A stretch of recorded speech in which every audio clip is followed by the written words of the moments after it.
વડોદરાના રાવપુરા સરકારી પ્રેસની સામે ઇજાગ્રસ્ત હાલતમાં એક મૃતદેહ મળી આવતા અનેક તર્ક-વિતર્ક સર્જાયા હતા।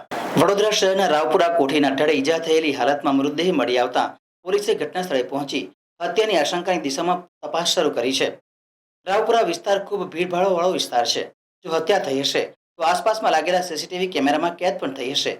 જો કે સમગ્ર મામલે સ્થાનિક પોલીસ અને અન્ય બ્રાન્ચો તપાસમાં જોડાઈ હતી। આ ઘટના હમણાં અમે અહીંયા આવ્યા તો ખબર પડી છે, પણ સવારે 7:23 એના એક ફ્રેન્ડનો ફોન આવ્યો કે ભાઈ એક ઠાકોર સેના ગ્રુપ છે, એમાં તારા ભાઈનો ફોટો છે અને નીચે લખેલું છે કે ભાઈ મર્ડર થયું છે, તો તમે તરસાલી આવી જાઓ કે। તો અમે ત્યાં ગયા તો ત્યાં મતલબ કશું કંઈ ખ્યાલ આવ્યો ના, કોઈ સીધો જવાબ આપતો નહોતો।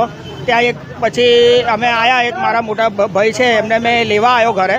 ભાઈ ત્યાંથી ગયા તો પછી ત્યાં કોઈ ખાસી બધી પોલીસ ત્યાં આવી ગયેલી હતી કે ભાઈ આવું છે, પણ તમે શાંતિ રાખો કે હું તમને બધું જણાવું છું કે। પછી કન્ફર્મ થયા પછી અમે આ જે સ્થળે મતલબ મારા ભાઈનું આવું થયેલું છે તો ત્યાં આવીને આવ્યા છે। ના સાહેબ, એવું એની અદાવત અત્યાર સુધી થઈ હતી। ગઈકાલે બી હું એને અમારા ઘેર માતાજીનું 3 તારીખે છે, હું એને જણાવવા ગયેલો, પણ ના એવી કોઈ એનું જીવન મતલબ મા બાપ વગરનો છોકરો છે એ, તો એની હું શું અદાવત હોય કે ના એનો કોઈ કશું છે એવું કે એની અદાવત હોય। પણ એ તરસાલી સાહેબ દિવાળીપુરા સરકારી આવાસ યોજના છે, ત્યાં એક એને રૂમ આપેલું હતું પિન્ટુભાઈ કરીને, એમના ત્યાં જે નાનપણથી જ ત્યાં મોટો થયેલો છે, ત્યાં જોબ કરે છે, યશ ભરતભાઈ ઠાકુર।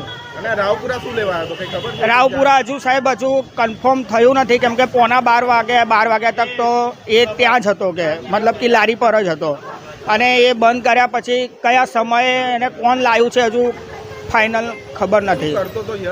યશ એ જે ઈંડાની લારી પર એઝ અ વેટર કહો કે જે કોઈ એ રીતે એ કામ કરતો હતો ત્યાં, અને ત્યાં જ એનો ગુજરાન ચલાવતો હતો।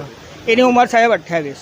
મને બસ સ્ટેન્ડ ઉપરથી ઘરે મૂકવા આવ્યો, મને કે આઈ તું ચિંતા ના કરીશ, હું જીતું કાકાને તારા જોઈશ, હું રાતે મૂકવા બી જઈશ ને, અને તું ચિંતા ના કરીશ, આઈ મેં તારા માટે જ છું।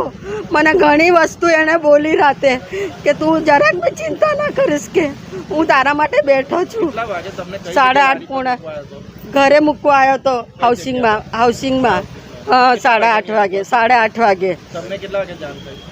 મને તો આવડે સવારે 6 વાગે જાણ થઈ। હા, યશની કોઈ અંગત અદાવત કે એવું કંઈ હતું? કશું જ નહોતું, ભગવાન જેવો છોકરો હતો, કશું જ કોઈના જોડે અદાવત નથી એની, કશું જ નહીં। એ કોઈના જોડે લડે પણ ના, ઓલો લડતા હોય તો એમને છૂટા પાડે, એટલો સરસ છોકરો હતો। શું લાગે છે તમને જે આ હત્યા કરવામાં આવી છે? હત્યામાં તો આ અનબનાવ લાગે છે કે કોઈ એને ફસાઈને લઈ ગયા છે ને, આવું ખબર નહીં હવે, એ તો આપણે જોયા જ નથી તો હું શું જવાબ આપું સાહેબ। ખાલી એવું લાગે છે કે એને ફસાઈને આ રાતે લઈ ગયા છે, એને ખાધું પીધું બધું કર્યું એને, ને પછી 2 વાગે એના જોડે આ કર્યું। એ પણ હવે એ તો બાજુમાં રહે એટલે આપણાને તો ના ખબર પડે, શું થાવ તમે યશના શું? કોઈ નહીં, એમ માં માનેલી, મારા છોકરાને ભાઈબંધ છે એટલે મેં એને નાનપણથી અમે જોતા હતા એને। શું નામ આપનું?